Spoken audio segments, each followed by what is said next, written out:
Public Goods Alliance, and I will be your moderator today.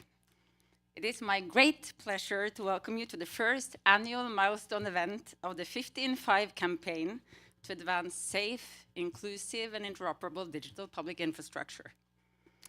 DPI refers to the most foundational digital systems that society-wide public and private services build on, such as verifiable digital identity, real-time payments, and secure data exchanges.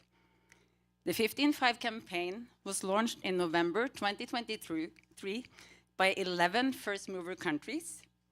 These countries represent different geographies and income levels, but share a commitment to build and evolve their DPI and to share learnings and best practices with other countries as part of their own journeys.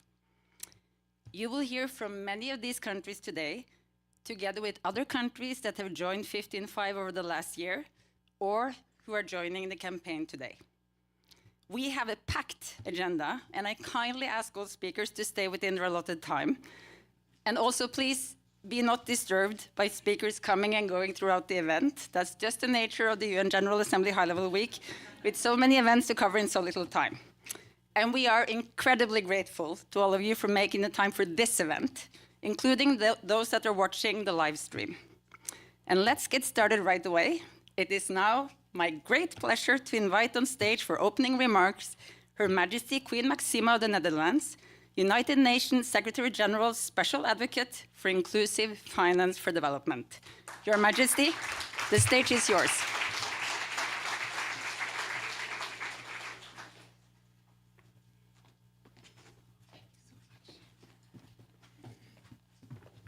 Madam Christensen, thank you so much for having us, and we'll try to be on time. And Your Excellencies, ladies and gentlemen, for the past 15 years as UN Secretary General's Special Advocate, I have seen firsthand how millions of people are accessing new worlds of possibility with just their phones in their pockets. Today, millions of small merchants, smallholder farmers, and poor households can easily open accounts, receive and make payments, and engage in the digital economy using just their mobile phones. They can also save, protect themselves against risks, and access vital government services, all through the convenience of these very small devices. What makes the transformation work for all is digital public infrastructure, designed with the needs of the vulnerable in mind. By digital public infrastructure, or DPI, like we all just tend to talk about, we mean interoperable, open, and inclusive systems. DPI enables essential public and private services for the common good. The infrastructure is built with an open and interoperable architecture, where all participants in the ecosystems have equal access. This enables innovators to develop multiple applications on the foundations of the core DPI layers. Effective DPI also must prioritize safety and robust data protection. This is really key in generating trust. For example, ensuring that digital connectivity gaps do not exclude anyone from accessing services is real key. DPI empowers rather than discriminates through strong safeguards. But DPI is more than technology. It is a principle. The needs of people should be always put first. DPI therefore succeeds when technologies can scale and nobody is left behind. And it is affordable, convenient, and competitive. It should guard against monopolies shifting the balance of powers from the providers to the customers. So the results have been impactful. In only 6 years, from 2011 to 2017, India has reached almost 80% of its adult population with a bank account from 35%. A feat that would have taken nearly 5 decades without DPI approach. Many others are also embarking on this journey, both in advanced and emerging economies. Singapore, Brazil, Estonia, the Philippines, and Peru have similarly embraced the DPI with measurable results.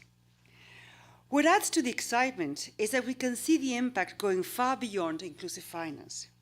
DPI can also support health, education, and sustainability. This is good news for the SDGs. There's not one development goal that DPI would not spur to some degree. That is why I'm so delighted by the progress of the 50 in 5 campaign. It is a pleasure to join you all for this milestone event and to see so many countries take part in this promising initiative. Over the last few months, with my partners, we have co-created a forthcoming policy note on the foundational building blocks for financial inclusion in the last mile. Unsurprisingly, we find a crucial role for DPI. Responsible implementation for DPI will be key to delivering on the report's call to action of reducing half of the 1.5 billion people that are still financially excluded by 2030 and by 2/3 by 2035. So please, let us share our experiences, learn from best examples, and make this digital transformation truly work for everyone. I thank you so much, and I wish you all success in all your endeavors. Thank you.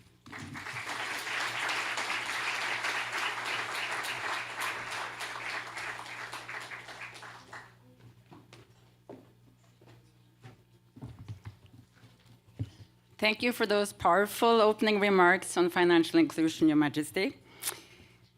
While 15.5 is a country-led initiative, we are thankful to the GovStack Initiative, Center for DPI, USAID, Bill and Melinda Gates Foundation, and UN Women, who all support the campaign alongside today's event champions, the Digital Public Goods Alliance, Co-Develop, UNDP, UN Secretary General's Envoy on Technology, Inter-American Development Bank, and UNICEF. We will now indeed turn to UNICEF, who have organized our first panel, which is titled Digital Public Goods, DPI's Link to People. As you can imagine by the title, this is something I'm pretty passionate about as the CEO of the Digital Public Goods Alliance. Can I please invite Thomas Devin, Director, UNICEF Office of Innovation, Her Excellency Salima Ba, Minister of Communications, Technology and Innovation, Sierra Leone, Bård Vegar Solhjell, Director General of the Norwegian Agency for Development Cooperation, and Rumi Singh, CEO and co-founder, Romsan, to come on stage, please.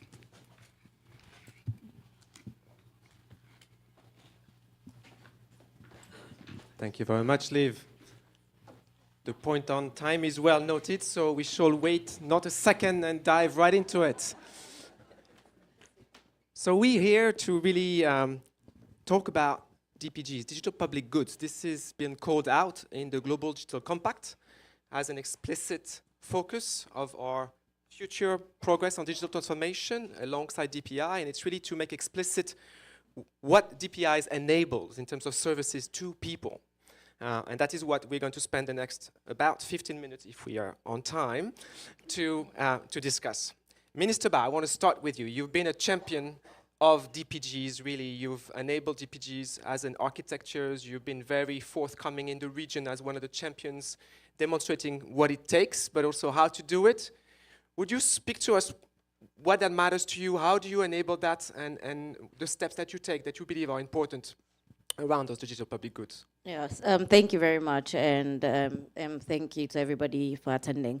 I think Sierra Leone, we're very proud that we were one of the co-founding members of the DPG Alliance, and I think because we recognized the opportunities that digital public goods brings in terms of accelerating national digital transformation agenda, and also looking at how we develop our DPI. So we were very intentional about wanting to be part of this because we believe that it could play a critical role. And through the interventions and the work and the intentional policies that we have done, and throughout these last couple of years, we've really seen the benefits to that. Open source, utilizing open source is a critical factor in our digital transformation plan. We actually have this model where we make sure, as we look at new developments, we look at how we can potentially look at where there's open source alternatives before we commission the development of new systems. One, increases in efficiency and accessibility for everybody. And throughout that, we've seen looking at actual value to citizens and services, we've seen real-time benefits to that. For example, in the education sector, we leverage a DPG to build on top of it to develop a results checker application. Previously, we'd struggled with how students accessed their results. We had this really cumbersome system that was actually really expensive because they had to purchase some voucher system, go to the schools and access. Because we developed this USSD application where students with their access could easily access it and to date, we've calculated it saved guardians and parents well over $3 million in fees in order to be able to access the results. So we'll see in real time how utilization of DPG is contributing in real time. We've utilized it in the health space. Even in social protection, for example, the Open G2P platform that was developed in Sierra Leone, which is actually now being piloted in other countries, was really instrumental when it came to COVID-19 pandemic and how government provided services to citizens. So across different platforms has been important, and we continue to leverage that because, as mentioned, we really believe that it could be one of the critical factors in how we accelerate rather than inventing the wheel. Sometimes we believe in building on top of what already exists to contextualize it for our needs. Thank you so much. So the power of those in terms of services access. When we speak of DPGs, we at time think also of the power dynamics between those who can really deploy those solutions really at the local level and the ability of them to build on something that may have been built in Brazil or in Indonesia. Do you see a little bit of a mindset shift coming into the entrepreneurs, the young people that you work with in grabbing that power? So now this is our next focus because in terms of the successes that was there, we were able to identify challenges. And one of the challenges at some point we identified was local capacity to be able to adapt and utilize DPGs. For example, because we have partnerships with other countries who are also DPG champions, we've been able to embed some of the open source platform, but when it came to the contextualization of those, sometimes we face challenges. So now there's a new shift in our strategy of building local capacity in country, not to just contextualize open source from somewhere else, but we also believe in actually developing open source solutions within. Specifically, when we talk about the continent where we sit in terms of Africa, sometimes we believe in it would be easier to leverage an open source solution coming from a neighboring country because we develop for the same challenges and the same solutions. The contextualization would be easier to do if we were taking an open source from a country of a similar structure. So one of the new strategies that we're looking to implement is to build local capacity local providers in our own ecosystem that can not only contextualize open source from somewhere else, but actually we start building on the open source stack in Africa as well, that we then believe others can also utilize and build on top of. Thank you so much for all these great examples of how it's being done and really the ecosystem that you're building to enable a lot more to come. May I shift to Rumi? Rumi, we know each other, and so I know about you, but I think it's wonderful to hear about an ecosystem builder that really comes from a place where many people maybe don't think about that. So you're one of those product builders. Can you speak to that sense of what brought you to that stage where you felt that I'm going to build on that open source, and what did it mean to have access to that stack? The foundations of open source on sharing and interoperability have been the key drivers to the build of our product, Rahat. Being able to link into national digital platforms, being able to work with open source tools and products have really helped us expand the reach and impact of a solution, which I don't think would have been possible with a very siloed and controlled build or environment. We've had, contributions from the open source community, and it is, for example, it's as simple as, we just got a bug reported for an installation file, which our team did not capture. And for a startup, any support from the community has been substantial. So that has been a substantial aspect of the growth of our product. And one key point that I also do want to mention is through our DPG journey, and thanks to the venture fund, we've been really aligned with the standards and the practices of design principles and data protection, which are so important. And as we look at scaling the product, it feels like we'd be able to really lift and shift this to another geography or another area very easily. So I think as a DPG product and using the open source resources, that has been very instrumental for the growth of our solution. Thank you so much. And I think just for the audience, to make it tangible, can you speak to what service you've developed and what that means for people as a service?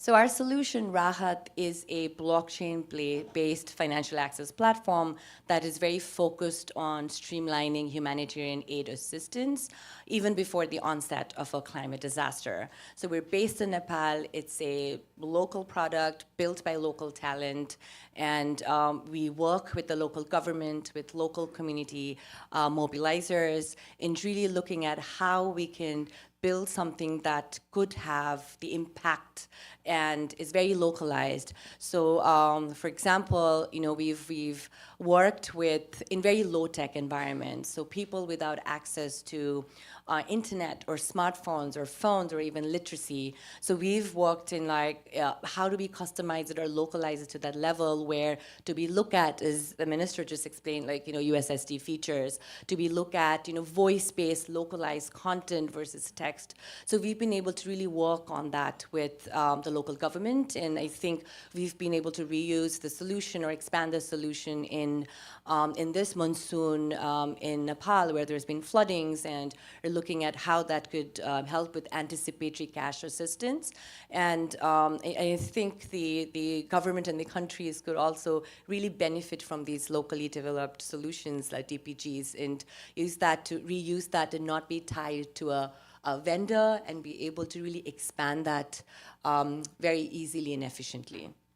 Thank you so much. And this is very much what the GDC, I think, anticipates, is that the ability for so many ecosystem players to come play a role in their own ecosystems, in their own social services provision, in ways that otherwise would be very difficult for them to do. Director Solhiel, is that okay to pronounce? Pretty close. I should have done like Liv and ask how to pronounce your name before. I'm sorry. Norway has been really a champion of DPGs for a long, long time, and many of us know that you are at the heart of the creation of the DHIS1, the health information system, which is, I think, now in more than 100 countries utilized. What led to that, and what makes you want to do even more today from a donor perspective, from a Nordic donor perspective? Yes, thank you. So the short answer is it's cost-effective and potentially groundbreaking. But let me explain a little bit more about where we're coming from, right? So when you're a provider of development assistance or a donor, right, you think, and I manage quite big resources, first, you always think about the fact that these resources are scarce, right? There are so many huge challenges, and you have quite some small sums of money available globally. And the other thing is that you have to spend every US dollar as well as possible, because the alternatives are, you can save lives through humanitarian development assistance, you can do vaccines or education of food security and climate, all these important things. Still, when we look at what we can potentially do with digital public goods, we believe it's one of the most important things for two reasons. First, because they are investments in the infrastructure or the basis of the rest of the things we can do in development, right? They're like you mentioned, they can be the basis for providing healthcare. The DHIS2 system during COVID, it spread to more than 50 countries in no time. Registers, digital IDs, all these things, they're the infrastructure of the 21st century. But of course, secondly, the reason why they can be groundbreaking or even exponential is if they're open source, then they can be spread and adapted much more quickly than the traditional infrastructure than we're invested in. Again, the DHI is 2 example, but also our Indian partner MOSIP that is now setting up, they're working with a large number of countries on creating digital IDs. When you have an open source digital ID, it can be adapted again. It can be the foundation of other digital public goods. It can create an environment for invention or innovation in new solutions and so on. So very effective and potentially groundbreaking for development in my view. So yeah, more donors should do it, and we should all go to our politicians and say this is one of the best investments we can do. Thank you so much, Director. And this is what we really keep hearing when we come to UNGA, when we had the Transforming Education Summit, we had so many delegations saying, please share what you're doing. We shouldn't have to reinvent the wheel, all of us, and we can then contextualize and adjust. So we are very much on time, and I just want to see whether any of you would like to have any pointers beside the fact that there needs to be more investment, more intentional investments called out by the GDC around this. Any last words for our audience before we close this panel from anywhere? So maybe just briefly add a challenge. How come it's sometimes harder to sell digital public goods to decision makers than, let's say, issues like education or healthcare or other things? That's a challenge I think we have to work on. And I think some of the answer is that we sometimes think in traditional thematic categories instead of investing in those things that can be groundbreaking across the board. Thank you so much. So we leave the audience with that. This is really the intricacies and the complexities of bringing DPI as an underlayer of those DPG services that are going to be really servicing people's needs and being able to scale at very low cost. And in the spirit of open source, we will give back 30 seconds of the time to today's event.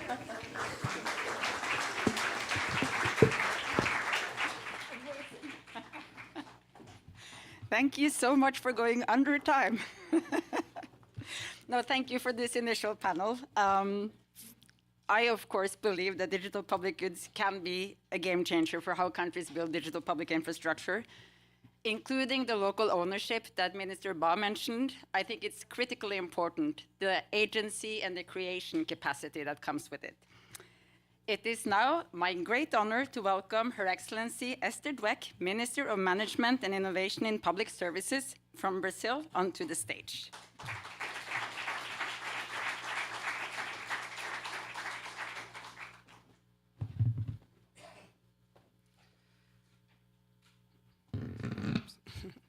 Dear all, it's an honor to be here today to join the 15 in 5 campaign and discuss how President Lula's government is leveraging DPI to boost people-centered digital transformation in Brazil.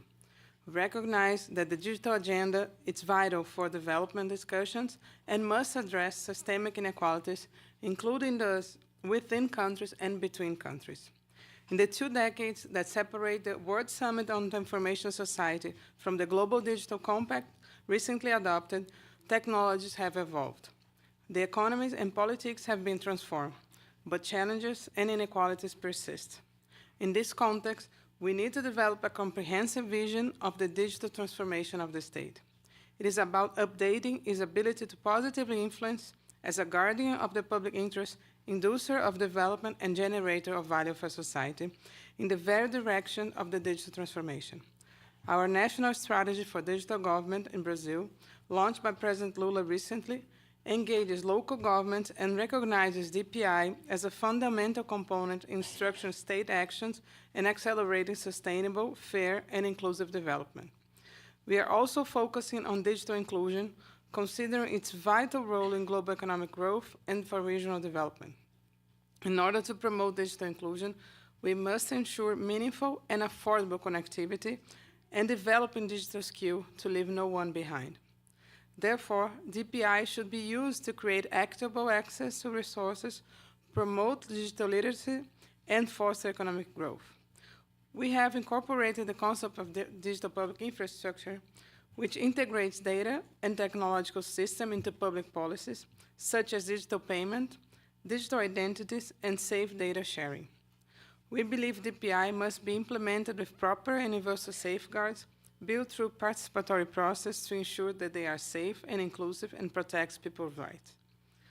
Key examples of Brazilian DPI include the National Identity Card linked to the gov.br, a platform that simplifies access to over 160 million people to more than 4,000 public services. Our digital payment system, PIX, has lower costs and increased financial inclusion, reaching a rapid and massive adaptation. The CADE Único, our unified register for social policies, provides databases to manage more than 30 social benefits in federal and local levels. The Rural Environmental Register, we call CAR, is another vital green DPI and a potential solution to be included in the 15.5 campaign. CAR serves as a pillar for public policy and market practices related to rural financial instruments such as credit, insurance, and assurance. It also supports forest restoration, traceability in agriculture, carbon credits, and in identifying those affected by climate disasters. It is essential for increasing agricultural resilience and protecting our biomes, like the Amazon rainforest and the Pantanal. As an instrument to forest sustainability in rural areas, CAR will be shared as a central initiative in COP30 in Belém next year. We are also committed to promoting DPIs for artificial intelligence, and our national AI plan includes developing an autonomous capacity in the field and launching a Portuguese language LLM, which respects intellectual property rights and cultural heritage, and foster AI in healthcare, education, and transportation. As agreed in the G20 Digital Economy Working Group declaration, we reaffirm the importance of an inclusive, accessible, human-centric digital transformation. DPIs are key to making government more transparent and effective while protecting human rights. We reinforce our support to open innovation, competition, and respect for human rights. These guidelines are crucial to avoid digital monopolies that hinder innovation and limit public benefits. Brazil's participation in international fora like this one strengthens DPI domestically and abroad. This action fosters transformative exchanges, connects countries, reduces costs, and promotes joint development. We are proudly to join the 15.5 campaign. Thank you.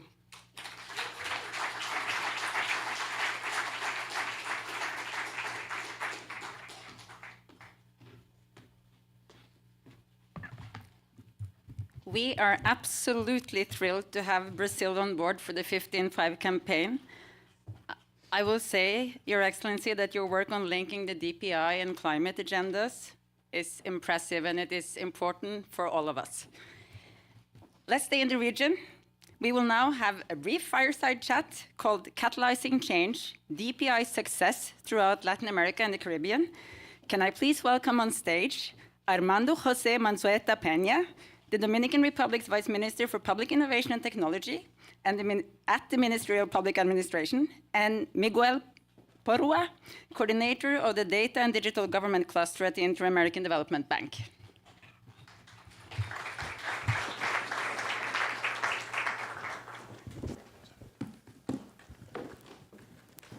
Good evening, everyone. Well, I think Minister Dweck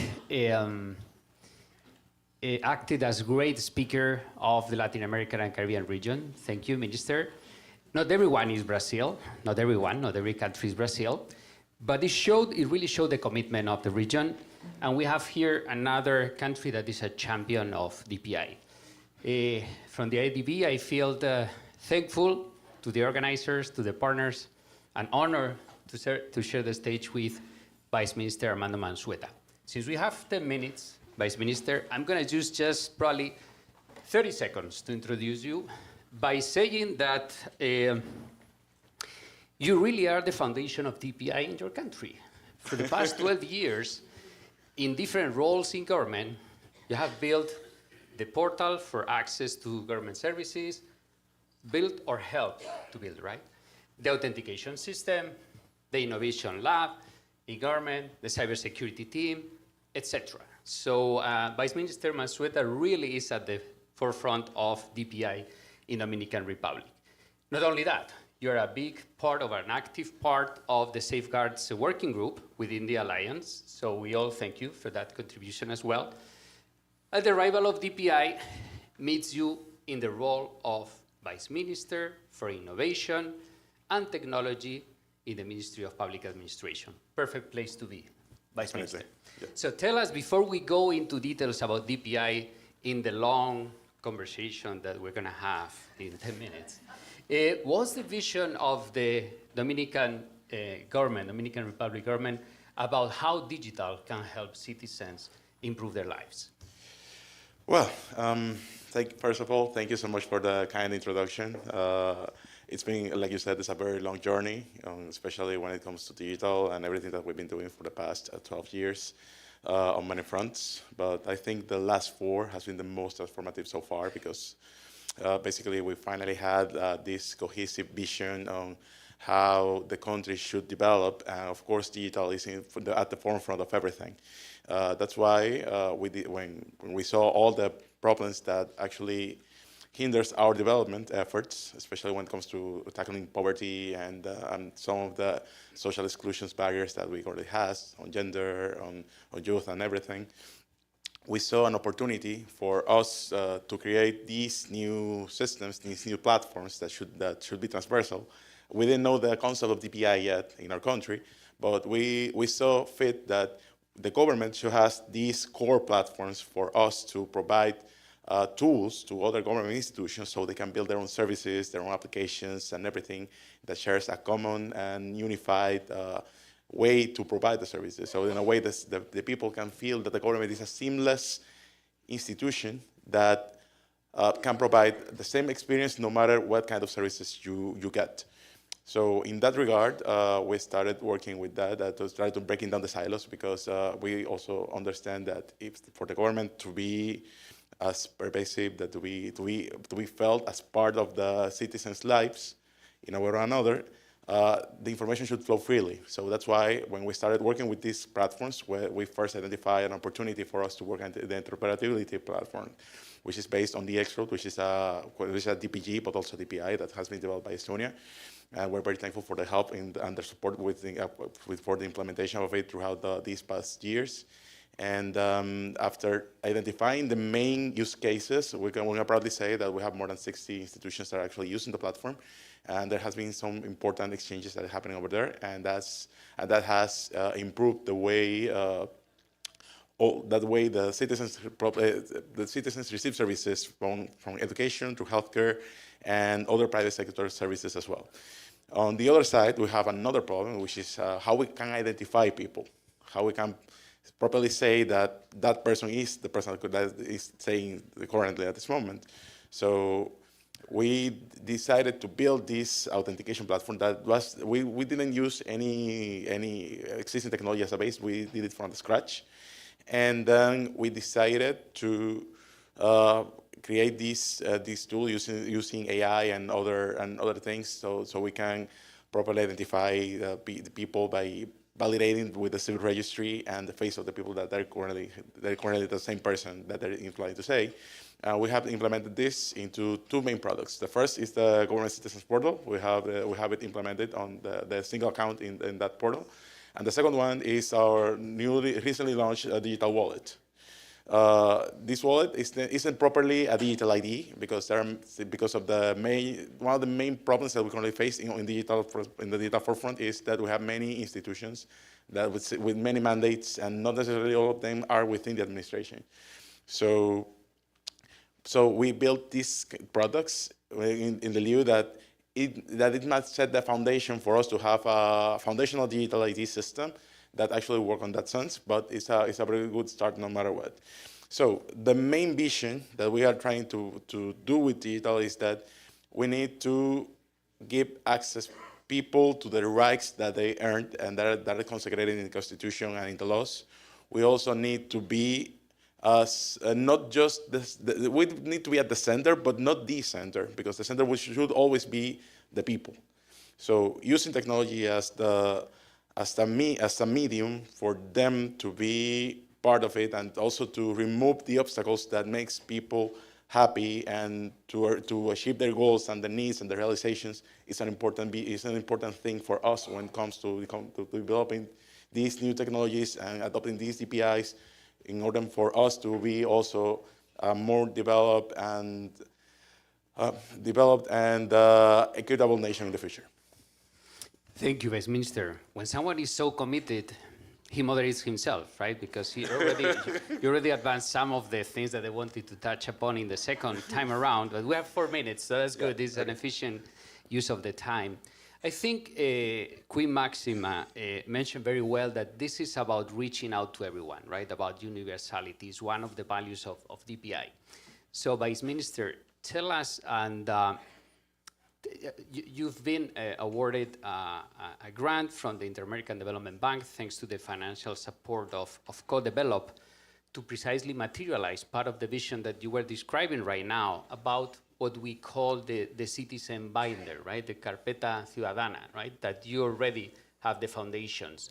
How do you plan on using DPI to make that service universal in Dominican Republic? How is that going to help you? And in the last minute, because we don't have more time, I believe, what lessons have you learned that you want to share with the audience? Okay. First, we're taking the Carpeta or the digital wallet as a foundation. First of all, it runs using the Xroad platform. So it has interoperability and data exchange built upon, because it gathers information from many institutions. So you can have all the data that you need on that part.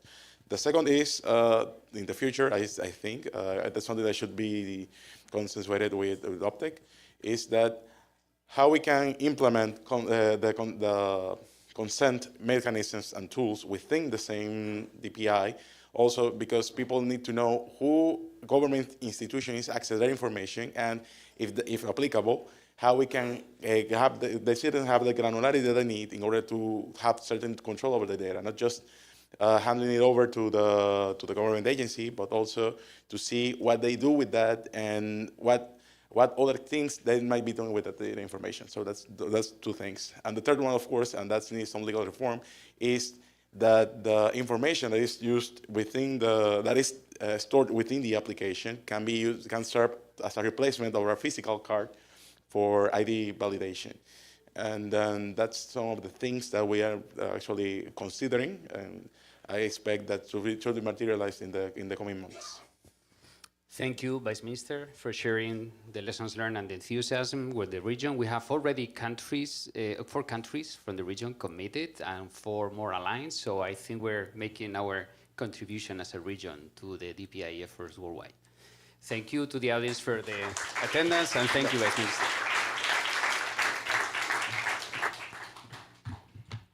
Thank you to yet another mini panel for staying under time. Now, let's switch continents and move to the beautiful kingdom of Lesotho. Let me welcome on stage Her Excellency Ntati Morosi, Minister of Information, Communications, Science, Technology and Innovation. Please, the stage is yours.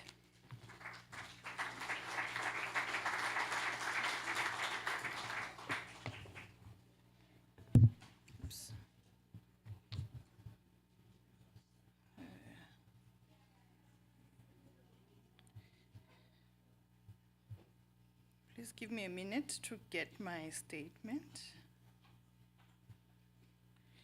Okay. Thank you, the program director. Allow me to say all protocol observed.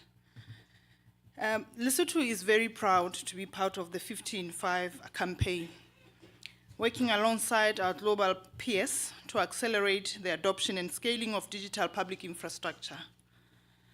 Our mission is to create an inclusive, prosperous, digitally empowered society by 2030.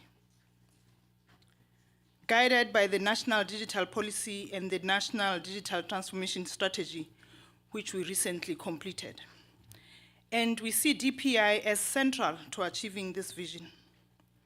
As part of our DPI implementation process, Lesotho has adopted the GovStack approach framework, digital public goods, and open source technologies for its e-government.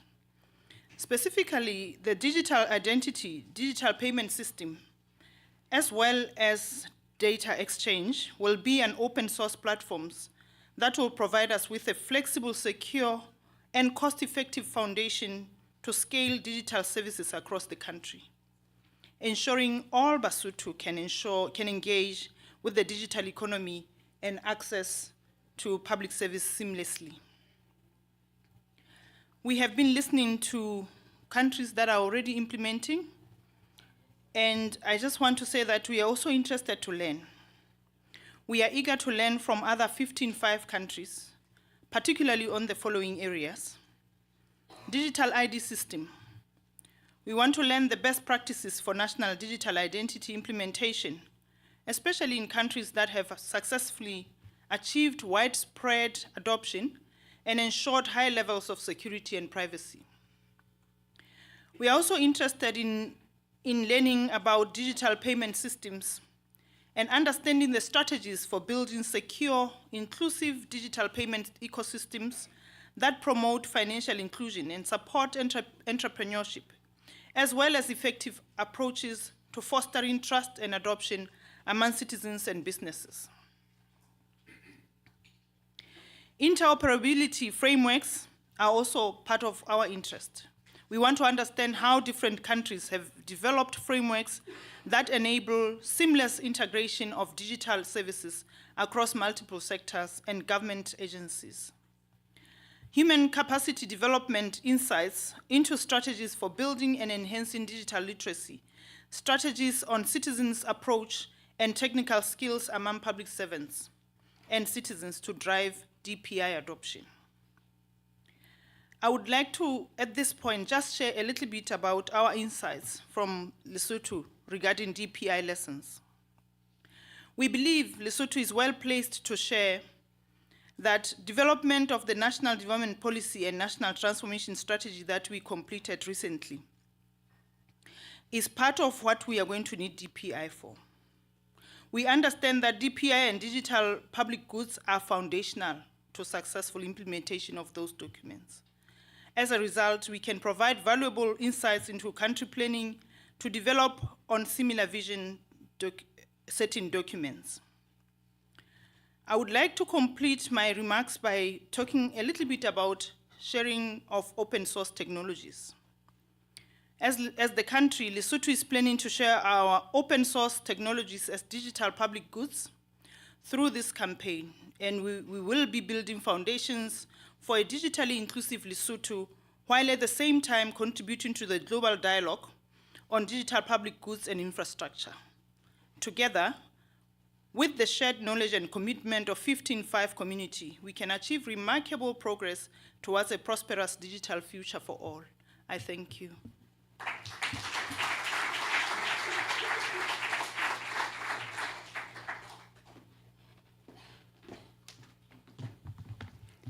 Thank you for those inspiring ambitions, Minister. It almost sounded like I had scripted them, but I promise I had not. This is exemplifying very much what we're hoping to see with 15.5, the willingness to share and the ambition to learn. Now, for yet another change in continents, let's move to Henri Verdier, Ambassador of Digital Affairs in France, to share perspectives on his country's DPI work briefly.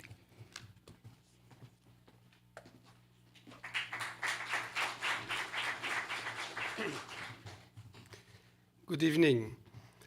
First, I'm here to announce publicly that France is joining the 15.5 campaign, and that I think. And I think they told me that we are the first G7 country to join the movement. So I don't know why we are so long. I can tell that this is not because of a kind of lack of enthusiasm, energy, or competence from Liv. And it's not because we don't believe in this movement. So we are long and big and fat. I'm sorry for this. But that's a great pleasure to join the community and to share experience and learning within a vibrant community. And in few words, in 2 minutes, I will just share some strong personal conviction I have regarding this movement and the importance of this movement. And I will speak as a French official, but also as a former entrepreneur, because I started my first internet company in 1995. That was the very beginning of the story. And as a former head of the IT department for the French government. And with all those experiences, I deeply believe that we are speaking and we are building the future of the digital revolution. Why?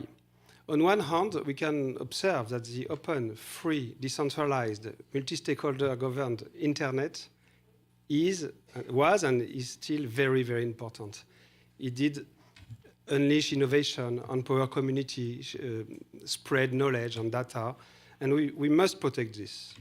But on the other hand, we have to recognize that we have to face strong concerns. One is, of course, the rise of bad actors, so cybercriminality and whatever, so you can imagine. The second one is the hyper-concentration in the hands of few big tech companies, and it can induce a risk of market capture and even a threat on sovereignty for the states. And you know, without sovereignty, you are not a democracy anymore, because the sovereign people cannot decide his own future. So we need a kind of self-determination for countries. So that's a real risk. And the third one is a rise of unexpected consequences of some business models, like for some social networks, the filter bubble and the chaos, etc. So we have to face something.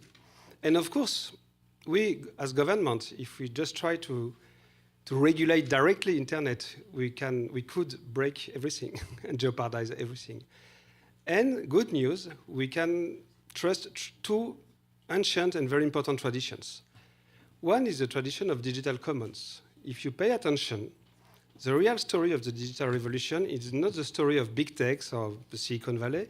That's the story of people creating together open standards like TCP/IP or HTML, open source software like Linux or MySQL or whatever, open data, and that's a very important part of our legacy.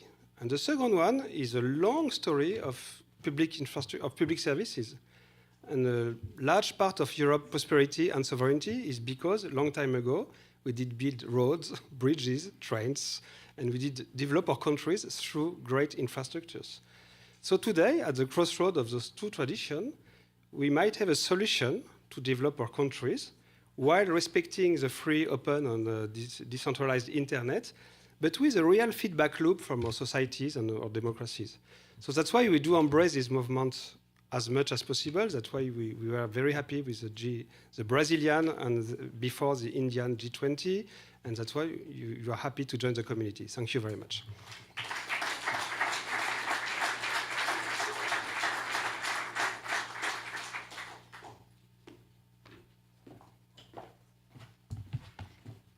Thank you, Ambassador. I am now going to introduce the next panel. Digital cooperation is at the heart of the 15/5 campaign, as you've heard. And I would now like to start the panel Unlocking Potential, Digital Cooperation for DPI. And I will have the pleasure of moderating that panel myself. Can I please welcome on stage, in the following order, His Excellency Moses Kunkuyu Kalongashwa.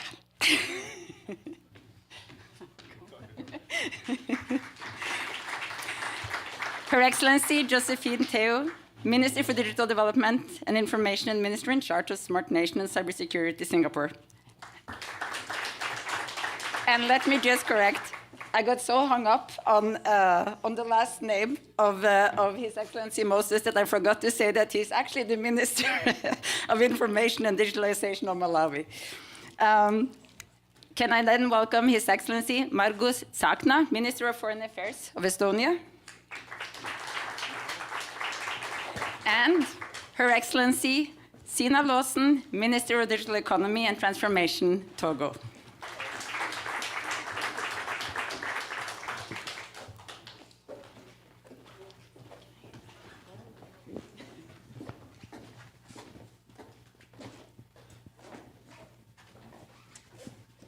So, as I said, digital cooperation is really at the heart of this campaign.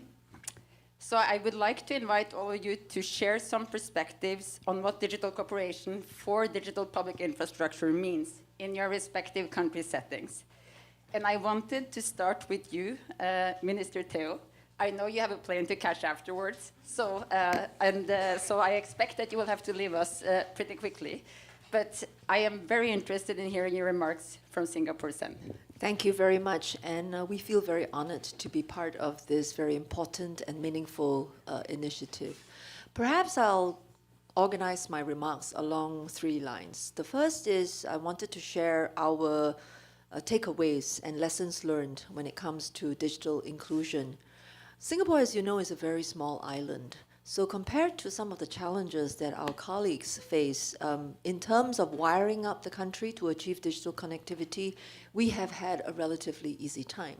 We don't have Indonesia's 17,000 islands. We don't have Brazil's 8.5 million square kilometers. We are all of 520 square kilometers, which is actually very small. Now, what we however discovered that digital inclusion goes beyond just making sure that 99.9% of households can get onto the internet.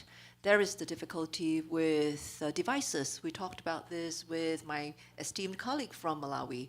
If people aren't able to get the most sophisticated devices, then they are actually left behind, because the idea of inequality exists not only in the absolute sense, but is also in the relative sense.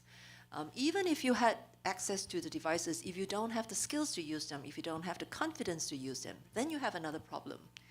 And there is yet another layer of inequality or digital divide, which exists in the form of the ability to transact digitally. And that leads us to a very important second part, which is in terms of government digital services. Why do we think it is important?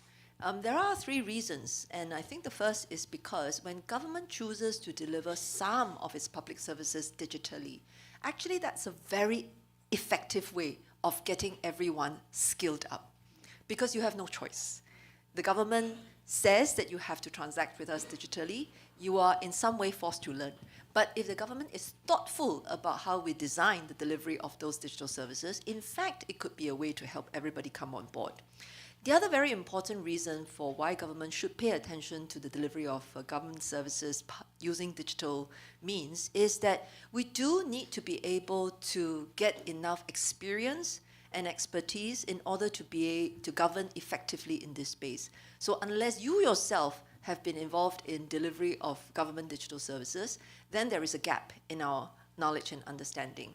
The other, I think, very important reason is that unless the government steps in some cases, the landscape will become very fragmented, very where interoperability is not achievable. So, for example, if everyone has their own digital identity, imagine the poor citizen having to re-enroll, just to establish who is online each time. Or what if every citizen also has to use alternate payment systems? So government actions in trying to bring together some coherence is important. Now then, third theme that I wanted to just touch on is when it comes to digital public infrastructure, what is it that we hope to be able to share? We found that in terms of contributing to capacity building, it is not only meaningful, but I think it is also a very important way for us to continue to learn from colleagues around the world what challenges they face. And in learning together, we have a better chance of making progress together.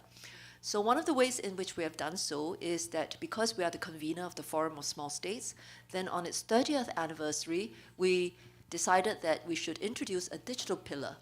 And the capacity programs have now been introduced. They take place annually. It exists at the executive level. It also takes place at the fellowship level.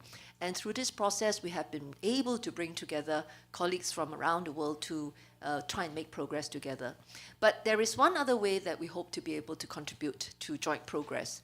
The idea is that since we have already invested the resources to build up some tools for digital government services, we should be able to share it in a way that enables our colleagues to also adopt these same tools in a low-code or no-code manner, and in a way that doesn't require them to reinvent or put aside so much resources, because the number of things that we have on our plates is just so wide that the more we are able to be efficient in doing so, the better.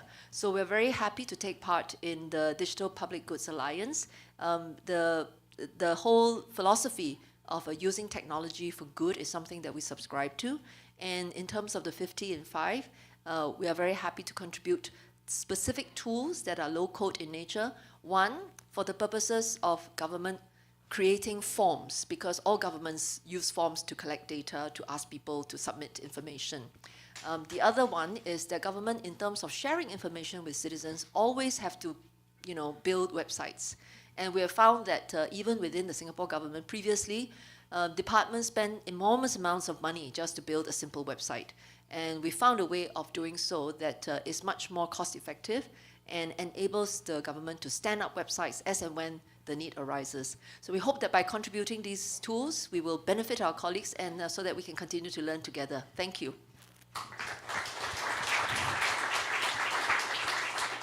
Thank you so much, Minister. And Singapore indeed exemplifies this commitment, because you're actually hosting the annual members meeting of the Digital Public Goods Alliance. Thank you for reminding me. We're looking forward to welcoming you. Thank you.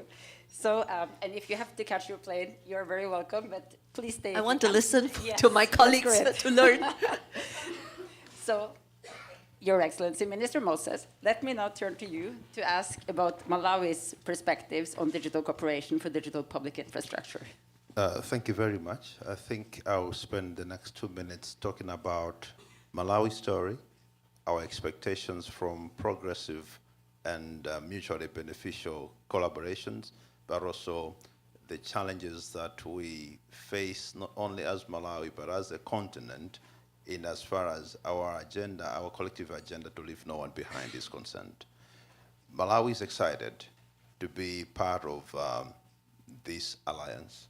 Since our joining in April, we have renewed our resolve to see to it that every one of the 20 million population is part of the digital train. As government, we are committed, first ensuring that we have the legal instruments in place that that go in alignment with our vision to digitalize every sector of our country. We have, as we speak, managed to issue digital IDs to 98% of our population, which is a very good story in our sense. And I believe Lesotho came to learn how others have done it. I would say, my sister, let's meet back in Africa. You have where to learn from. Currently, the digital payment systems, Malawi has leveraged on technology, and we are doing very well in digital payment systems, that the underreached areas, the rural areas, which comprise of over 80% of our population, is now able to transact digitally, and that is ensuring financial inclusion and as far as economic participation is concerned. We have managed to marry new birth registrations, marrying them to their national IDs. About 3.5 million new births now have been registered and married with their national ID, which is a very good story. But then we are looking further to more collaboration in areas that are aimed at breaking the barriers that hinder people from participating fully in every digital element. Because Malawi is one of those landlocked countries. And when you talk of access to internet, for example, it is an issue because of the cost of landing of the internet. If you talk of the cost of landing being high, then all that we are talking about will not have a landing platform. So we can desire to have everyone participate in the digitalization efforts that we are launching as government or that we are discussing here. But if that local person in that 20 million population has no gadget in his hand, has no connectivity that is reliable and affordable, then definitely all this will not bear fruit. So my call, on behalf of not only Malawi, but other countries that are still facing challenges to have connectivity in their countries, maybe owing to their being landlocked, is that when we discuss all this, at the core of it, we must make sure that the alliance takes care of the challenges of other countries that do not have access to the undersea cables. Malawi is one of those countries, but we have 16 countries in Africa that are landlocked, or landlinked as we may call them. All those countries amounting to about 350 million population. We cannot leave that population unconnected. I thought I should pause there. Thank you very much. Thank you so much.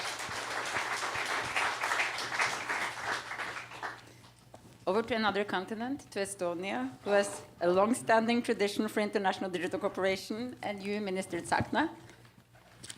Thank you. Okay, I'm starting. So thank you for this opportunity to come here, and this 50 in 5 is a campaign we joined in the very beginning, and we have really enjoyed the road what we have had, and I do hope that it will continue. So as you know that we are the most digitalized country and a nation in the world, probably. And internet connection is a human right in Estonia. We need to guarantee it on the governmental level, no jokes. But we are not satisfied what we have achieved for now, but I would like to share some principle understandings what we have created and on what we have created this digital story. And we started the year 2001, actually, about this digital ID law. And I think we are the only country in the world which has the centralized government guaranteed digital ID system. So everything connected on that and with that. And it is very important that you can try to do the changes in your societies, but the most important thing is not technology. It's about trust. Whether people trusting the government or not. And we were happy to start pretty early, not because we were very smart, but we were just very poor. We had nothing. We had no old systems available. So we decided to jump on the next level. And now we have made all the mistakes within the last more than 20 years, and we are ready to share, and we are sharing our experience and also technological experiences and solutions with all our friends. And this campaign is very useful for that as well. So what we have decided is that the data belongs to people. Its main principle, data belongs to person, and the person can check whoever watched them, whoever used on the public sector or private sector, though it is creating the trust. And if person is not ready to share the data, it is her or his right. So this is something very principle what we have decided from the beginning. The second is that the once only principle. Though if you give the data, if you give allowance to use, then we ask only once only the data. We are not going to repeatedly ask when you're born, where, what is your employment, whatever income, and so on. So this is very important as well to take down these bureaucratical barriers for persons, and they exactly understand that how easy the life is if you only give once your data, and you can be guaranteed it's safe, and it's also used, and this data is moving between different databases. So the X-Road is something, it's a robust digital solution what we have created, and we are more than ready to share it, and we have shared it with Finland, with many other countries, and also we have different summits, digital summits in Tallinn. Everybody's welcome. I think the top event globally about that. Though what we want to do, actually, we want to hide all this complexity, the bureaucracy, from the person view, though, and trustful ways. But as I said as well, as an example, what we do is that the DAX form, you need to have like 30 seconds per year, and you actually fulfilling all your taxation forms. Or we have e-elections already more than 20 years. So next year, first time ever, we are going to hold the e-elections as well in mobile applications. So why I'm talking about this, it's easy to elect, but it's the highest level of trust in democratic societies you can reach. That actually you can have e-elections in your mobile phone and you secure them. as a background as well, you need to protect all your digital systems. So in Estonia, 99% of our public services are online. And we are under constant cyber attacks, constant. Maybe in 24 hours, we have like 20, 30, even more cyber attacks from Russia, but not only. Private sector, North Korea, whatever. And only a few of them, they are succeeding. So there's like two parts. So as a conclusion, I wanted to say as well, we have a dream, and now the government is working with the idea that we can have as well the personalized governance, use the AI, digital solutions, everything I told you as well, that actually we can hide everything. We can also make the situation like this, that persons, they don't have to apply for the services, but the services is coming personally to you, whatever your needs are. And you don't have to write different applications or knocking different doors. And it is in these public services coming to you personally. So we are finishing this Bismarck times governance, but we are moving on a new level, using AI solutions as well. Though we are more than happy to use this kind of cooperative platforms to share our experiences, and we have gained a lot from digitalization. Thank you. Thank you, Minister Sakna. So I'm stealing back the minute that Thomas Damas saved.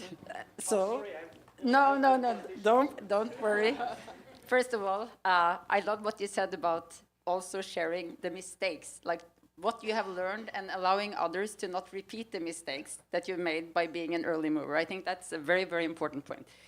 But last, not the least, to Minister Lawson from Togo, what does digital cooperation for digital public infrastructure mean for you and indeed for Africa as a continent? I know you have many perspectives on that as well. So good evening, everybody. It's really my pleasure to share with you a few of Togo's experience. I won't spend a lot of time talking about the experiences or examples. I'll just say that in terms of the public infrastructure, digital public infrastructure, we're using the MOZIP for our digital ID.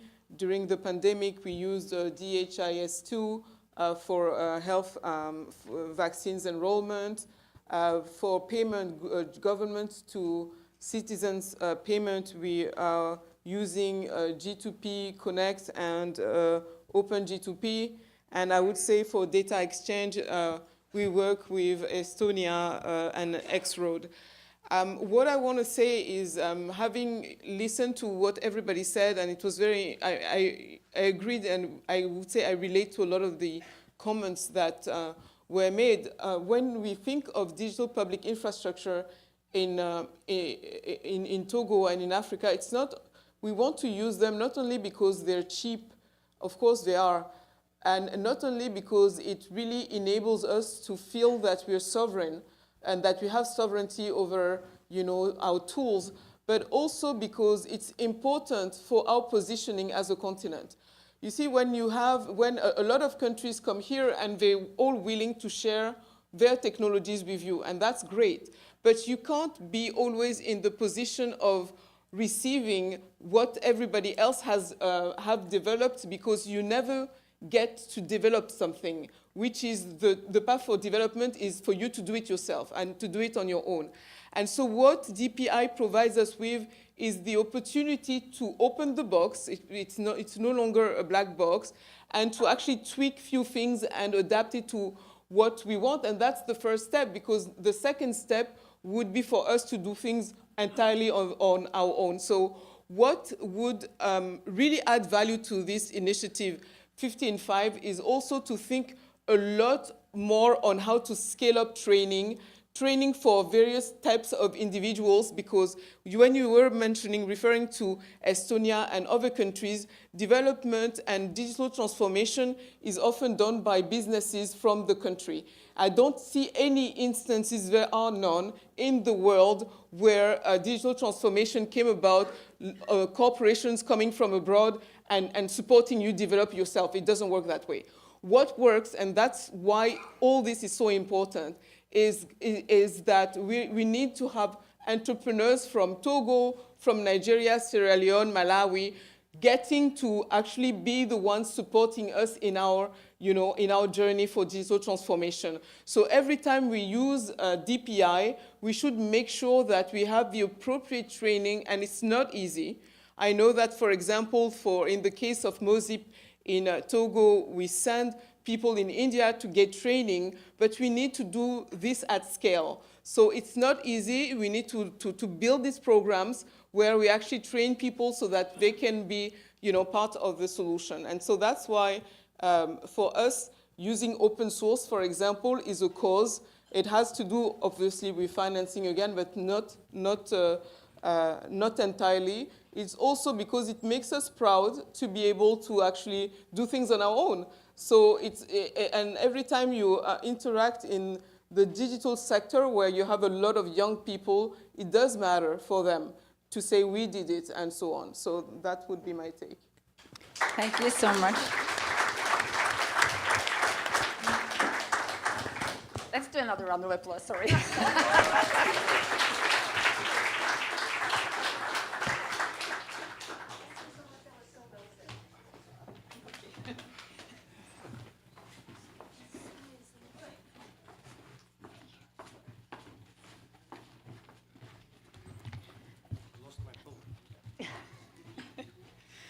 So Minister Lawson always, yeah. Minister Lawson, you always remind me of why we're here with your remarks. Let us now move on to an event segment led by event champions UNDP and the Office of the United Nations Secretary General's Envoy on Technology. The segment is called From Principles to Practice, Safeguarding People in the Digital World. Let's start with a brief video, and then we will have Robert Opp, the Chief Digital Officer of UNDP, on stage to open the segment with brief remarks.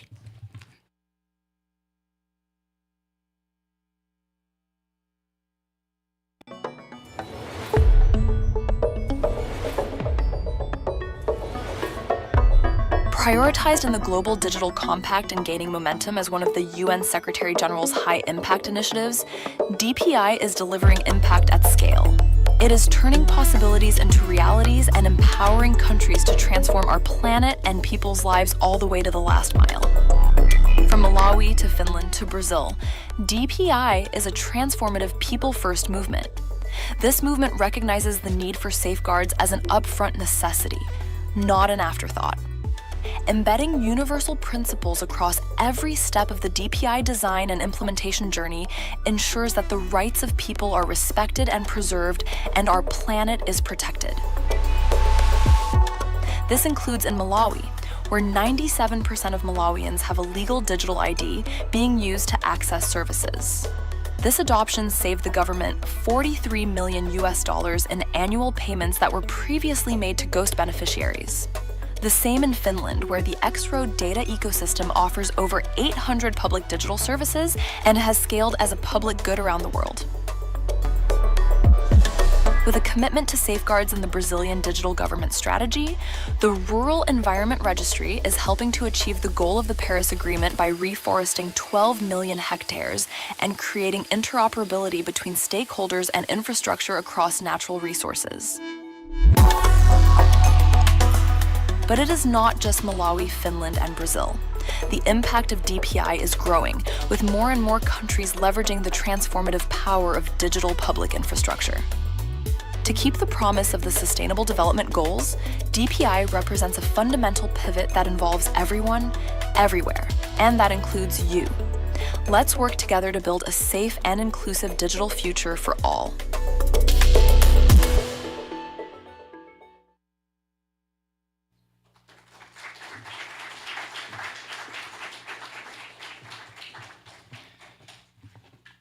Good evening. Well, I have been thinking all night long about 2 years ago at this time when we had the first UNGA-related event on digital public infrastructure, and we spent almost the entire meeting, I think, trying to figure out what it was. Some of you may still be there, it's okay, but we, I think, are really seeing a huge momentum behind digital public infrastructure, and the stories that we hear coming out of countries are really testament to that. So it's my pleasure to introduce the next segment, which is going to talk about just a slightly different angle on digital public infrastructure that I think is really one that is really integral to the whole concept. Because like all technologies, the technologies involved in digital public infrastructure have risks associated with them.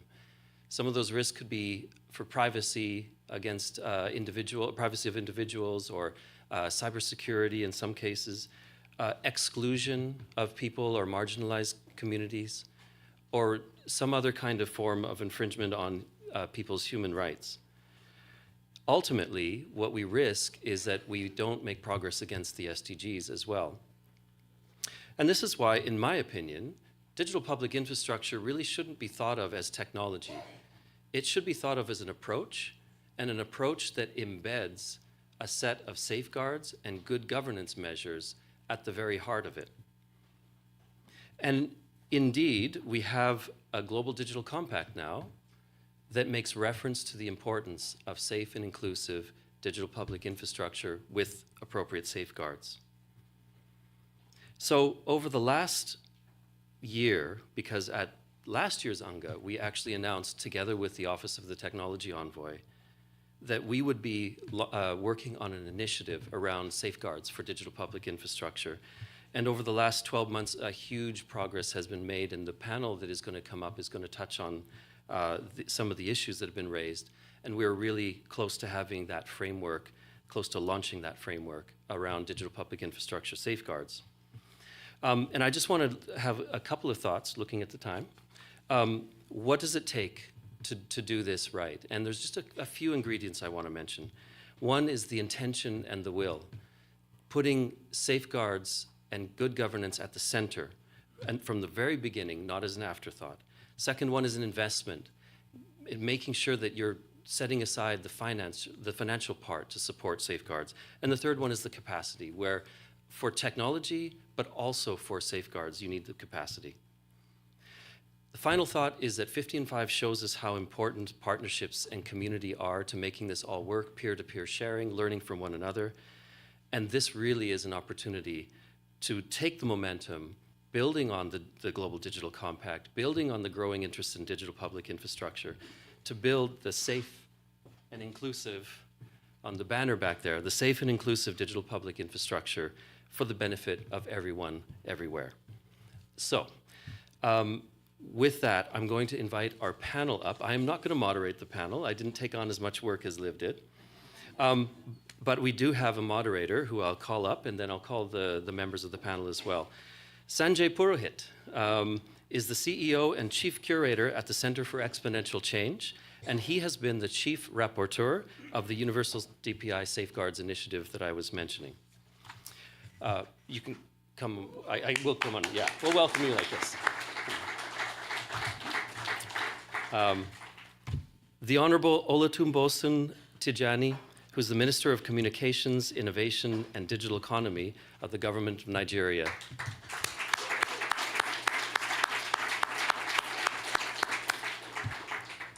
Mr. Sangbo Kim, who's the Vice President for Digital Transformation at the World Bank. Rob Beard, who is the Chief Legal and Global Affairs Officer at MasterCard. And Camila Leite Contri, who's the Digital Rights Coordinator at the Brazilian Institute for Consumers Protection. And with that, I hand you over to the capable hands of Sanjay.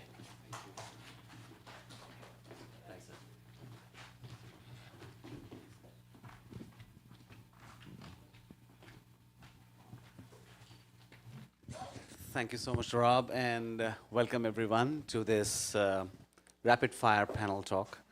And welcome to all of you.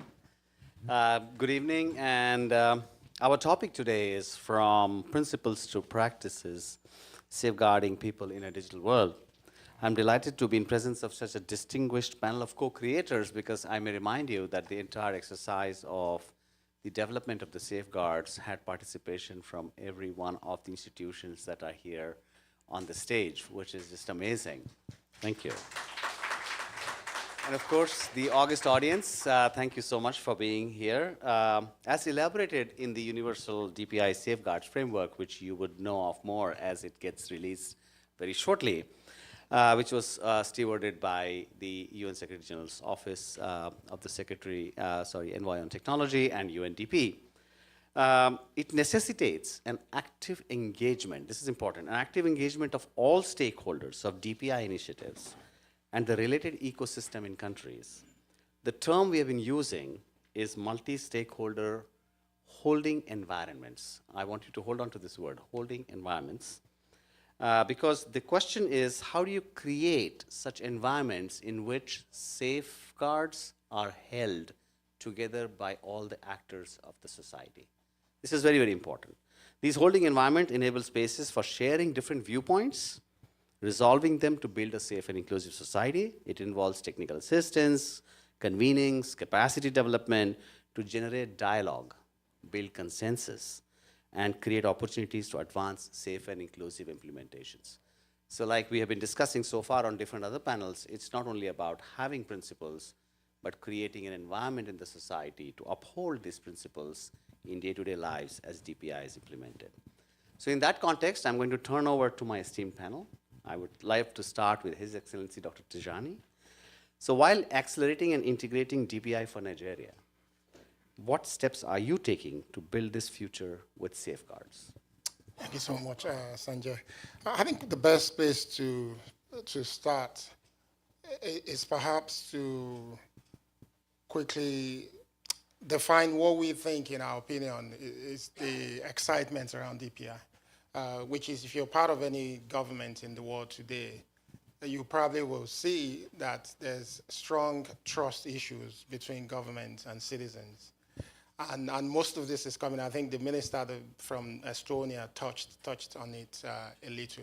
Most of this is coming from the fact that more than ever, citizens are demanding better services from their government. I think in Finland is what they'll call life events, where citizens want the government to meet them at the point of their needs effectively. And I think one thing we've realized is that technology is a significant platform for us to be able to do that efficiently. You know, you can meet people regardless of their location. It can be cost effective and all of that. But when you look at the history of use of technology in most governments, it's been based around siloed approach. Where you see different agencies building different solutions. If you come to my country, for instance, you see the budget, the line items for technology in our budgets is insane. And I think, you know, as we talk about safeguarding, that's actually the beauty, in my opinion, of DPI. Because if you're talking about actual full DPI, not just applications that people refer to as DPI today, the principles of a properly well thought through DPI demands that you actually take security into consideration, but also safeguarding of people, privacy into consideration, to the point where you know that when people are consuming services from government that is being digitalized, that the critical things have been taken into consideration. That's one. The second thing is that we also pretend as if most governments in the world have deep technology capability, which in reality, it's not the case. Government doesn't have the best expertise when it comes to technology. So as such, it's impossible for all your agencies, all your ministries to have the best-in-class capability to handle data properly, to protect citizens. And in some cases, even the contractors that they hire, while you may have the standard that is expected of these contractors in place, because you have too many silos, there's real opportunity for misuse. And I'll use myself as an example. A few months ago, if you follow Nigerian Twitter, there was actually someone who claimed to have been able to purchase my digital ID for less than a cent. Interesting. So while we have, and it's true because they have the details, so while we have in Nigeria a strong digital ID system, we have one of the best interbank settlement systems in Africa. People don't talk about this enough. Because these things are in silos, and we don't have a good data exchange system, we don't have standards for how they should be built and used and reused within government. So this is why we're extremely excited about DPI, because with DPI, the starting point for us is we've had a documented declaration from our president that has been making the rounds, getting the opinion of different part of government before it's declared. So it's almost getting to the last point where the government is going to declare that Nigeria is now going to implement a strong data exchange system, and the necessary principles will be set. The second thing after that is also we're creating a standard for DPI across government, which will state what every agency, departments will need to take into consideration when they're building. And because of the interoperability nature of a good DPI system, again, I'm not talking about silo identity system or payment system, a full foundational DPI system. Because of the strict nature of it, it means that we automatically will be creating a system that is safe, a system with good standard that will ensure the citizens' rights are taken into consideration, and a system that is also scalable as well. And because many people think it's now going to be one single system, as we know, a data exchange system doesn't mean the data is being stored in a single database.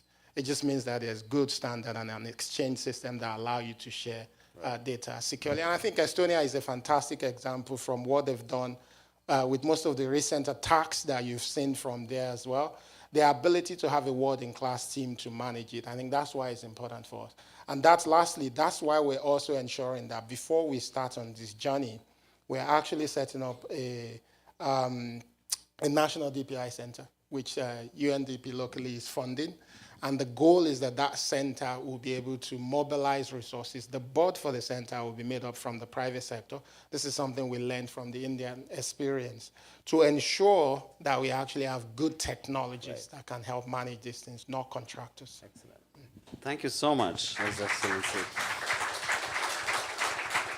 And thank you for creating that vocabulary that if it is not safe and inclusive, it is not DPI. I think that's an interesting framing. Camila, over to you. I would love to hear that voice of the communities is critical for successful DPI implementations. What have you learned while building safeguards? First of all, thank you. Good evening, everyone.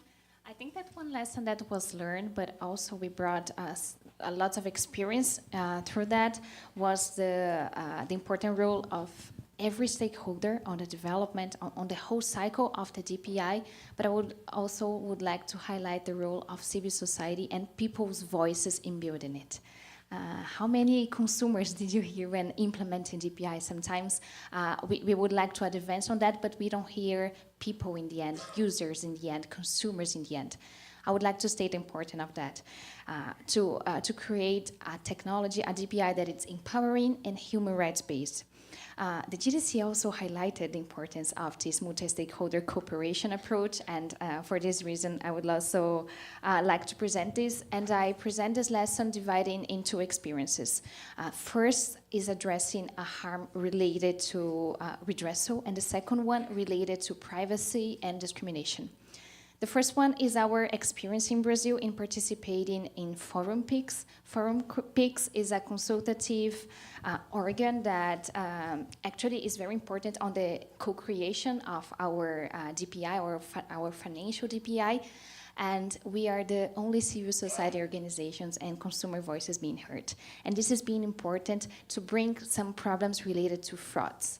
So we have a special refund mechanisms that it's only being able to address 90% of the requests of frauds.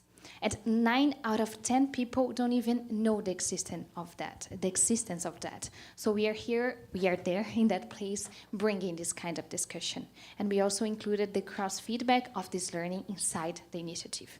And the second quick point is related to our gov.br. It's the Brazilian digital ID, as the minister mentioned, and it has lots of potentials, but we also saw some concerns that we are contributing on. Concerns related to discrimination, privacy, and exclusion. The gov.br is divided in tiers. If you provide your facial recognition, for example, you have the maximum tier.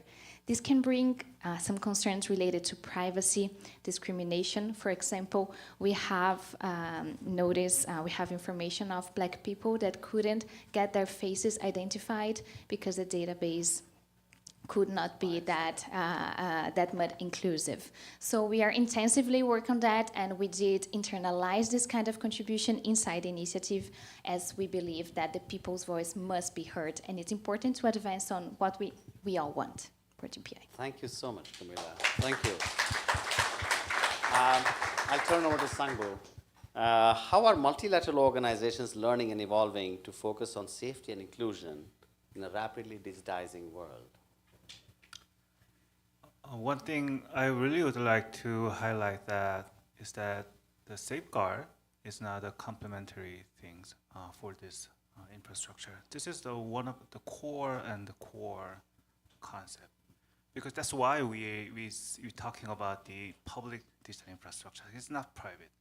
Public, by the definitions, it means that we should just consider a lot of safeguard in the system.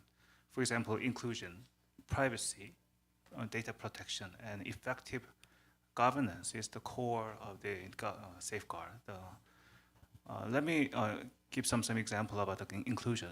One of the concepts we have is that inclusion is not just about the add-on support. It is the very core, because the people's participation in this digital economy is really crucial for the perfection of this economy. So they are co-creator. They should just provide more data and more insight and more help in order to finalize the good result of this digital economy. So that's the basic concept. So regarding the data protection and many other safeguard aspect, definitely we should think about how we can realize that. Let me introduce the World Bank's the journey to help this one. For example, the digital ID, we call the ID4D. We have been helping many countries to, follow the principle into practice regarding this safeguard. So when we just build a digital ID project with 70 countries with a 2 billion financing program, we are targeting to have more than 550 million people can get some better benefit from it. But in that process, the data protection, for example, is the core aspect. So we are not only just helping them to get some better and data protection related technology, but also we are encouraging and helping them to have some right institutional vehicle to protect this program. For example, we are helping 8 countries to pass the new data protection bill. But at the same time, we are helping 40 countries embed this safeguard features into regarding the DPI into their existing law frameworks. So that is very important to realize that. And I also would like to highlight that in the World Bank work stream, we are really would like to think more about the DPI in the future. So we have the so-called Global Challenge Program. This is one of 6 very major the initiatives in World Bank. So Digital Global Challenge Program is one of them. So in the Global Challenge Program, the DPI is one of the very important part. And at the same time, we are planning some further support for the IDA countries in the future. So we are just expecting the 21st round of the IDA meeting soon. So in that process, maybe we can think about how we can expand this new DPI initiatives more in more better way. Excellent. Thank you, Sangbo. Over to Rob. Holding a shared space between state and the private sector is important to build safeguards. And so what have been your learnings? Sure. Well, first off, thank you for inviting MasterCard to this event. We really appreciate it. And congratulations on the safeguards report and getting that out into the public sphere. Certainly, feel that it's, when we're talking about DPI, I think there can be sort of this natural inclination potentially to think that the public sector doesn't have a place in working with, establishing, potentially refining digital public infrastructure. And I think sometimes that comes from a place where there's this sort of this expectation that somehow the private sector has somehow failed to achieve some sort of result, and the government then steps in using digital public infrastructure to do things. And from our perspective, we look at it more as this is a great opportunity for us to help and be helpful to governments as they look to digitize their economies. At MasterCard, we've been helping governments digitize their economies for more than 70 years, and we've got learnings throughout that period of time that we would love to help you as you go on your digital public infrastructure journey. A couple of the things mentioned by the panelists here today, fraud, for example. We run a payment system. That payment system has to be robust against fraud, because if it's not, then people won't use our payment system. They'll go to some other payment system. But when you're running a digital public infrastructure program, you have to encounter and be ready to deal with fraud and to protect people from it, even though you don't have those same sort of market competition dynamics in place that we do, right? If you're Brazil and you build infrastructure, the people must engage with you. So the dynamics are different, but there's a lot of learnings that we think you can achieve by engaging with us and letting us help you as you think about how are you going to create this infrastructure, how are you going to ensure that it remains safe, and ensure that it remains interoperable across all the different ways that you're looking for the government to engage. Excellent. Thank you so much, Rob. I would have loved to do one more round of questions, but I'm facing 6 zeros here. And so I would like to thank the panel. It would be futile to summarize the insights, but may I request the audience to give them a big round of applause for the insights that they shared. Thank you. Now, it is my privilege to invite His Excellency Amandeep Singh Gill, UN Secretary General's Envoy on Technology, for his address.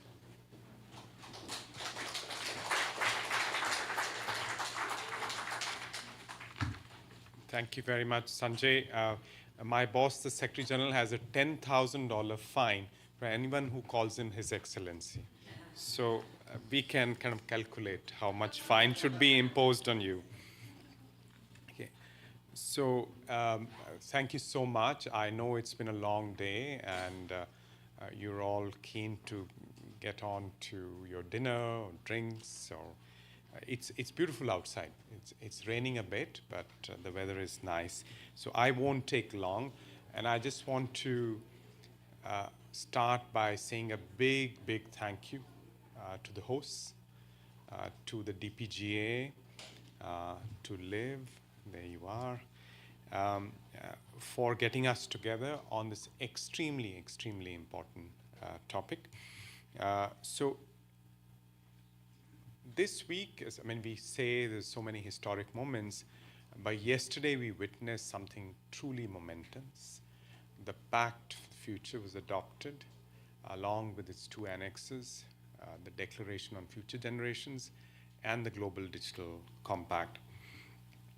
So this has been a long journey. It's about 2 years of consultations, negotiations, in critical inputs from stakeholders, tough negotiations, but we have an excellent outcome. It's literally a reboot of how we handle technology issues at the United Nations.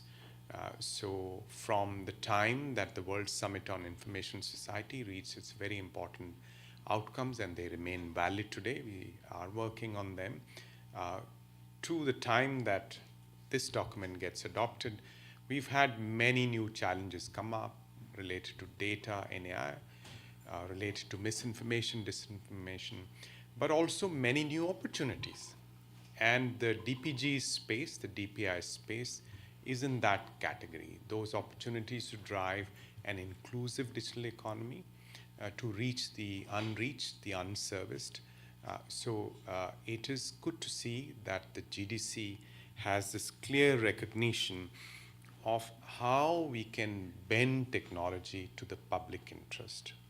by leveraging this trifecta of DPGs, DPI, and other open source technologies and services.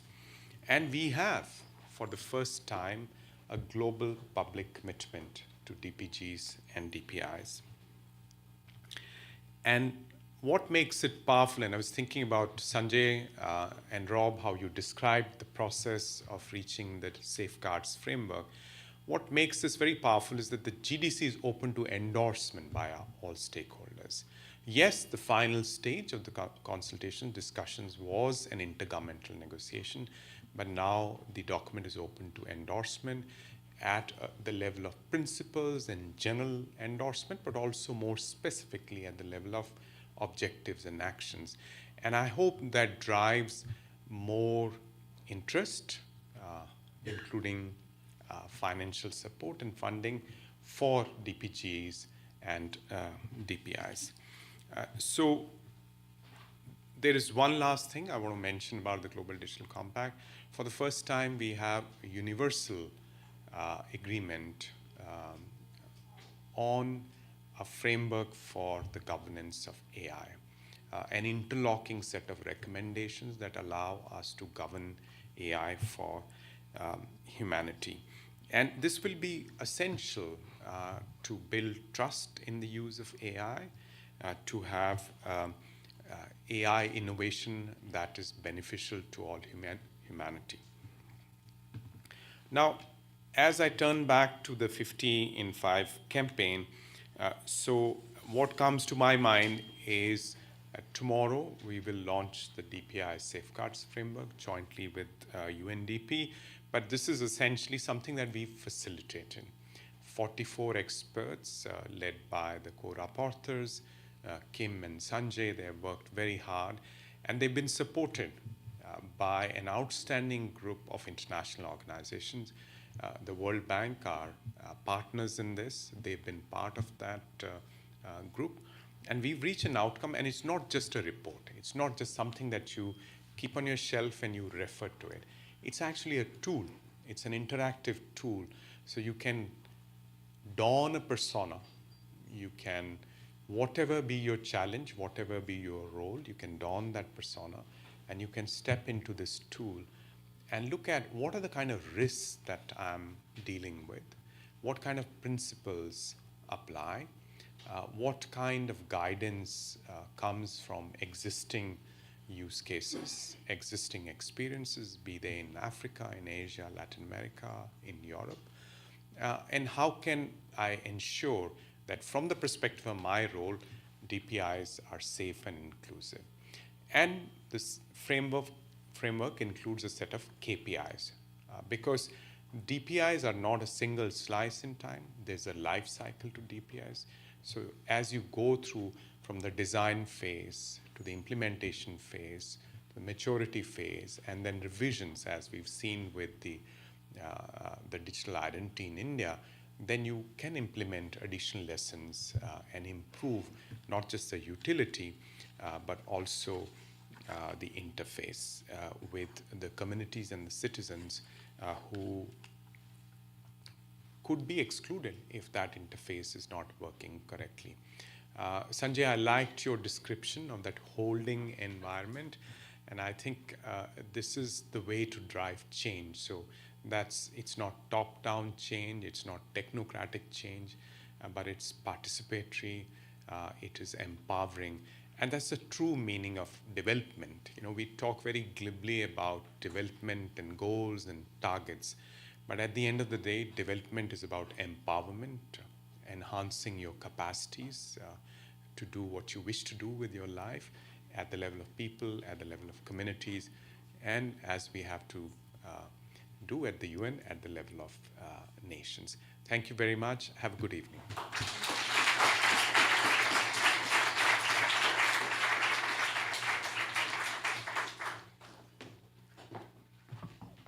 Thank you so much to Amandeep, and warm congratulations on the Pact of the Future with its Global Digital Compact. From the Digital Public Goods Alliance Secretariat's end, we're extremely pleased with the strong references to digital public goods as important for the Sustainable Development Goals and safe, inclusive, and interoperable DPI. I would like to take the opportunity, with the permission of Minister Tijani, to just also mention that Nigeria has joined 15.5.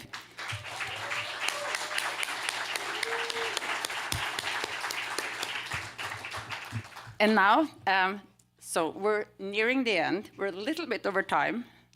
I was expecting that it could happen. I was trying to avoid it, but that's just life. But there is food upstairs soon, refreshments. And we still have some very inspiring moments left, but stay with us. I would like to turn to His Excellency Mikhailo Fedorov, Deputy Prime Minister and Minister of Digital Transformation from Ukraine. He will join us on video to share what DPI means for Ukraine.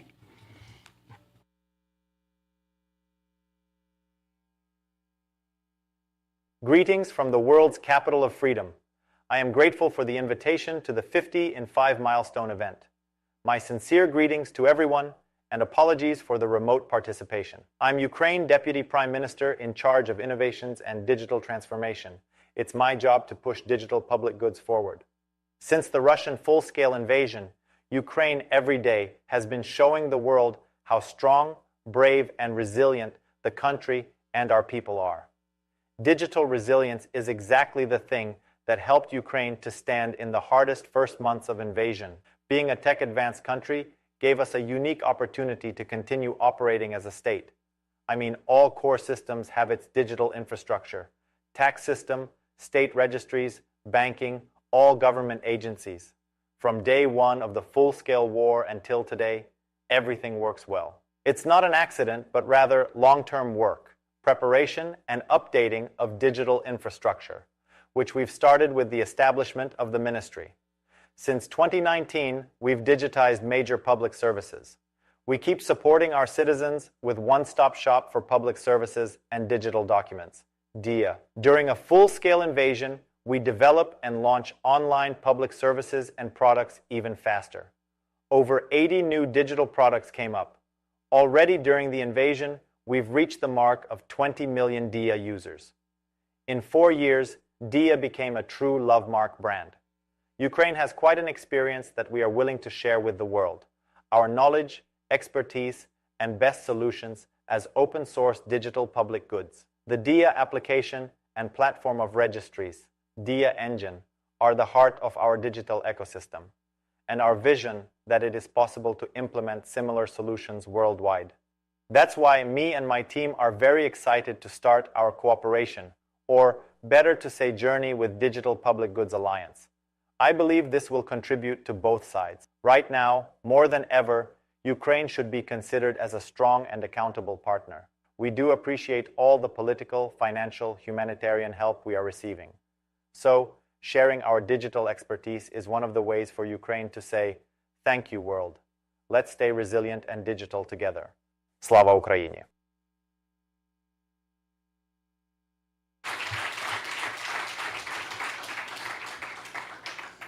And with that, Ukraine has both joined 15.5 and has become the newest country member of the Digital Public Goods Alliance.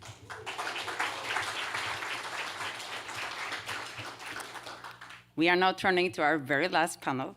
It's called Advancing National Priorities with DPI. Can I please welcome on stage His Excellency Percy Chinyama, Permanent Secretary and National Coordinator of the E-Government Division of Zambia, His Excellency Sirevat Chia, Secretary General of the General Secretariat of the Digital Government Committee of Cambodia, and His Excellency Mohan Peris, Ambassador to the United Nations, Sri Lanka.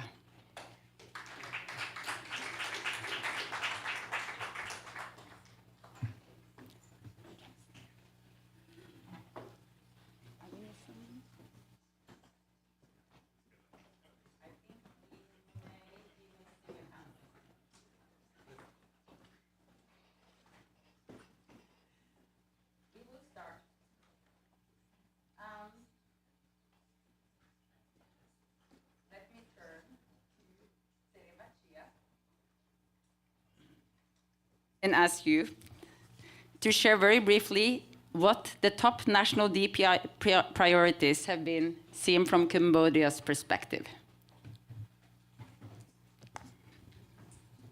Yes, thank you very much, Liu, for this question. Actually, in Cambodian government, we did start implementing DPIs in the last 5 years. We start with data exchange, inspiration from Estonia X Road, digital ID, and digital payment. Digital payment is the most success DPI in country because you can make the payment across the bank and across the country by scanning a QR code. And 80% of Cambodian population adopt it. But it's not the priority of DPI right now because we found that every day our citizens still use the paper and we rely on original document and the notarization when we cross the border. So we, Cambodia, developed a new trusted service DPI inspired from Singapore called verify.gv.kh that allows our citizens to forget the original document and the notarization. So today, our citizens can receive the public service results digitally without traveling, and the document that put on this platform can use in the country and cross the border. This is our focus DPI right now. And not only make this solution open source, but we also make this solution shareable. It means that if any country would like to have this solution, we go and implement for them, include the rollout strategy. Because our neighbor, Laos, request us to do this, Timor-Leste as well. And now we are doing one universal verified credential app that allows us to verify the document across the border to overcome the political barrier. And we got Singapore join this game as well. Thank you. Thank you so much. And to confirm, my understanding is that Cambodia is today also joining 15.5. Is that correct? Yes, I would like to announce that with all the effort and the authorization from our Prime Minister, he would like Cambodia to join 15.5. Yes, thank you.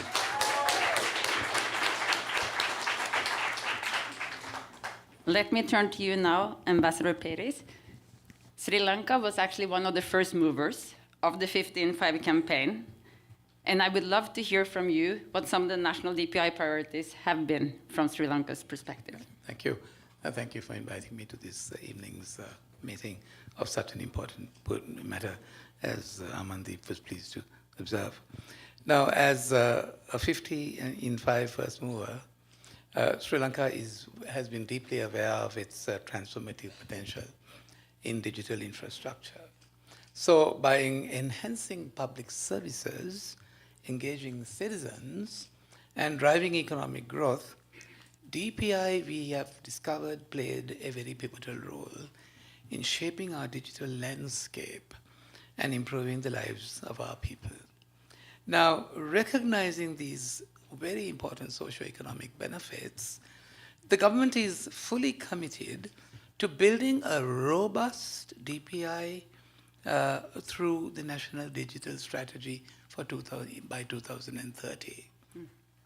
Now, we are in the process of establishing a Digital Transformation Agency, DTA, to oversee this particular development. Now, this initiative, I say, marks a crucial step towards modernizing our digital ecosystem, which includes infrastructure, government services, and the broader digital economy supported by a comprehensive policy network. Now, technological advancements, we realize alone is not enough. That being the case, successful implementation therefore demands collaboration and partnership. Now, we have therefore worked closely with our close neighbor India and crafted our DPI strategy to mirror the model of NITI. Right? And so we are actively engaging with stakeholders from government, industry, academia, and civil society to ensure that our initiatives are aligned with the needs and aspirations of our people. Now, to answer your question directly, allow me to share some of our progress made. Now, we are adopting, as I said, digital public goods as part of our DPI future. We are in the ongoing process of implementing what is known as the acronym MOSIP, which is a modular open source identification platform. It's simply a national digital ID system, like Aadhaar in India. Now, this, I say, is a significant step towards building a digitally inclusive society. In addition, the Agriculture Modernization Program, which is the Inclusive Digital Agricultural Transformation Project, is an ongoing project built using open source again. And we plan to share what we have learned with other nations. Then we have Government Pay, our government digital payment platform itself, which has significantly improved the lives of everyday citizens. Now, through this platform, 1.7 million underprivileged citizens are provided monthly financial support. 1.2 million smallholder paddy farmers receive help to purchase fertilizer, boosting both productivity and economic growth. Now, in addition, we also used very successfully during those difficult times QR codes, which played a crucial role in our DPI by facilitating various services, including secure cashless transactions. They are also used in healthcare, where patients can access their medical records, schedule appointments, and manage their healthcare systems. Now, I can also tell you that the government has launched the Digital Sri Lanka Framework, aimed at transforming the country into a knowledge-based economy. Now, this initiative focuses on enhancing internet access, digital literacy, and e-governance services. Then we have also implemented various e-governance platforms to streamline public services. The e-Lanka initiative aims to improve government service delivery through online platforms, making it easier for citizens to access services such as the land registries for the registration of their deeds, tax payments, and business registration. Then we also have the National Broadband Policy. Now, which introduces policies to expand broadband access right across the country. This includes initiatives to improve internet connectivity in rural areas, thereby bridging the digital divide. We also have the proliferation of mobile technology, which has been a critical aspect of our digital infrastructure development. Mobile banking and payment systems have gained popularity, facilitating financial inclusion and access to services. Then we also have the digital literacy programs, the cybersecurity initiatives, the public and private partnerships where government is engaged in partnership with private sector entities to enhance the digital ecosystem. These collaborations have led to innovations in technology and service delivery. Then, of course, we have the data protection laws, which are not the most popular, but Sri Lanka has, for good reason, Sri Lanka has been working on established data protection regulations to safeguard citizens' personal information in the digital space, promoting trust in digital services and to ensure that they don't see phantom dragons in this new technology. Then we are also trying to move into smart city initiatives. Efforts have been made to develop small cities, smart cities integrating technology into urban planning and to improve living standards and enhance service delivery. Of course, finally, the digital health initiatives. The healthcare sector has also been we have been advancing it with telemedicine and electronic health records being implemented to improve healthcare. So through these initiatives, you will see Sri Lanka aims to create a more connected and digitally empowered society, enhancing economic opportunities and improving the quality of life for its citizens. Thank you. Thank you so much. I have been informed that our last panelist was not able to join. So with that, let's have a great round of applause for our last panel.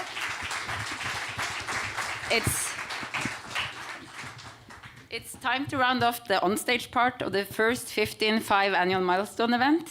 Today, we've had announcements from Brazil, Cambodia, France, Nigeria, and Ukraine that are joining 15.5. In addition, Uruguay, who was able to make it here today, has told us to announce from stage that they are also joining. And we also want to highlight, yes, we would also like to highlight that Uzbekistan joined last week. And lastly, let me not forget to mention the 5 existing 15.5 countries who could not be with us on stage today and who are still very much part of the campaign: Bangladesh, Ethiopia, Guatemala, Moldova, and Senegal. We now stand at 22 countries, and we've heard about how countries from all regions of the world are addressing critical societal and economical challenges by building safe, inclusive, and interoperable DPI. We've heard about financial inclusion, climate action, food security as some of the priority use cases. We've also heard from Cambodia, who is sharing technologies with Laos, with Timor-Leste. We have heard about how countries are sharing learnings, best practices, and as I said, technologies as digital public goods with one another. 15.5 is about scale, but it is also more than the numbers.